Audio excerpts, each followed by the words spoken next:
அனைவருக்கும் வணக்கம். நான் உங்கள் டாக்டர் நிஜந்தன் பாண்டியன் ஹோமியோபதியிலிருந்து. Sebaceous cyst or epidermoid cyst, தமிழில் வந்து தோலில் ஏற்படும் ஒரு நீர்க்கட்டி அப்படி கூட சொல்லலாம். இது ஒரு நான் கேன்சரஸ் growth, அதாவது கேன்சர் இல்லாத ஒரு கட்டிகள் தான் இது. இது ஒருவர்கிட்ட வந்து இன்னொருத்தர் வந்து பரவாது.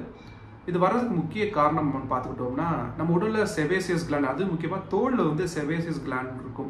அதுதான் வந்து செபம் அப்படிங்கிற ஒரு ஆயிலை வந்து வெளியேற்றும். அது எதற்கு அப்படின்னா, நம்ம தோலுக்கு தேவையான சத்துக்களையும் சரி, நம்ம தோலுக்கு ஒரு பாதுகாப்பு மாதிரி அது வந்து நம்மளுக்கு கொடுக்கும்.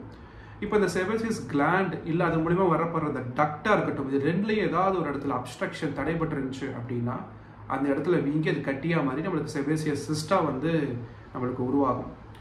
சரி, இது வர்றதுக்கு மற்ற காரணங்கள் பார்த்துட்டோம்னா, ஜெனடிக் டிஸார்டர், மரபணு மூலிமா இது வரலாம்.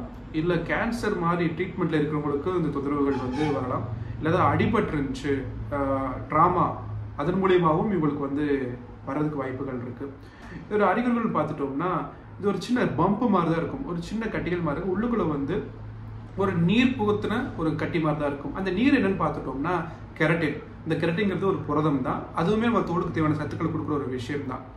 இதை தவிர்த்து இது சில நேரத்தில் ஜாயின்ஸில் இந்த மாதிரி இடத்துல இருந்துருச்சு அப்படின்னா, அது வந்து நம்மளுடைய மூவ்மெண்ட் ரெஸ்ட்ரிக்ஷன் சொல்லப்படலாம். அதாவது நம்மளுடைய அசைவுகளுக்கு வந்து தடைபடலாம். நரம்புகள் ஏதாவது இருந்துச்சு அப்படின்னா மத மாதிரி விஷயங்களை வந்து நம்மளுக்கு அது கொடுக்கலாம். சில கட்டிகள் வந்து சிவந்து காணப்படும், வலி கொடுக்கும், சலம் மாதிரி விஷயங்களை கூட அது வெளியேற்றும். சரி, இதை வந்து தவிர்க்கிறதுக்கு என்ன பண்ணலாம் அப்படின்னா, அசைவ உணவுகள் வந்து நிச்சயமாக வந்து தவிர்க்கணும். குடிப்பழக்கம், சிகரெட் பழக்கம் வந்து தவிர்க்கணும். முழு தானியங்கள் வந்து நம்ம அதிகமாக எடுத்துக்கணும். பச்சை காய்கறிகளும் அதிகமாக வந்து நம்ம எடுத்துக்க ஆரம்பிக்கணும். ஹோமியோபதி மருத்துவ முறையில் எந்தவித அறுவை சிகிச்சை இல்லாமல், எந்தவித பக்க விளைவுகளும் இல்லாமல் இது எளிமையாக வந்து சரி பண்ண முடியும்.